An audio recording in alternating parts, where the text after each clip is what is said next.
My interest in stress was kindled in 1949 when I was in charge of supervising the laboratory at a community hospital. My duties consisted of serving as bacteriologist, taking and performing blood chemistries and blood counts,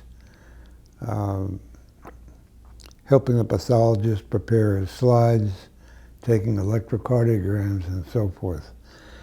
I became friendly with many of the attending physicians, particularly one who had seemed to achieve unusual success in treating chronic alcoholics with a substance called eschaton, which was an aqueous adrenal extract that had been used in World War II for treatment of shock, and placing them on a low carbohydrate diet.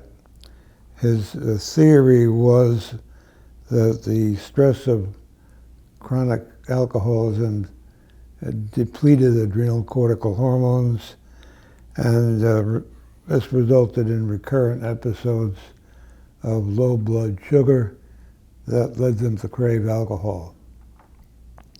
So I asked him what led him to develop this treatment, and he referred me to a 1946 114-page article with hundreds of references by Selye on the general adaptation syndrome and diseases of adaptation.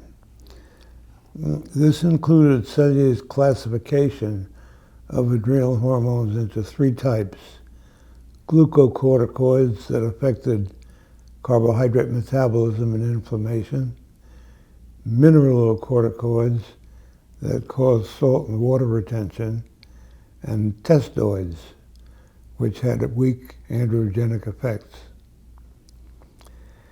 In 1948, Kendall and Hench at the Mayo Clinic had just discovered cortisone, an artificial glucocorticoid which had remarkable anti-inflammatory properties in rheumatoid arthritis. And it seemed to me that any benefits that eschaton had came from its weak glucocorticoid content.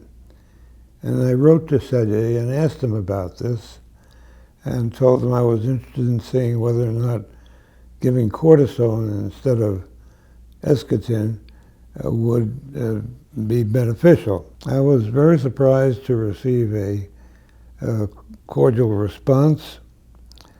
I had explained to him that I would be entering medical school the following fall, and wondered if there would be an opportunity to pursue this at his institute.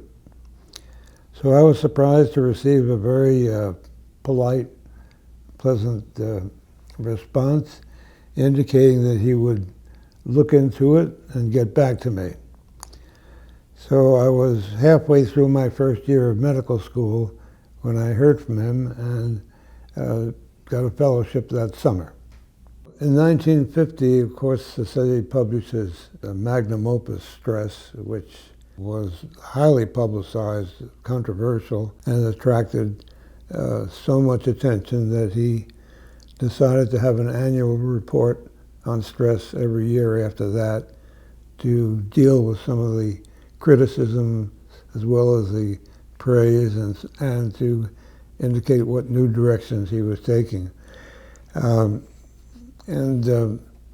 We completed the first annual report on stress, which I helped him compile on time, and the photograph you referred to shows us celebrating with a glass of champagne.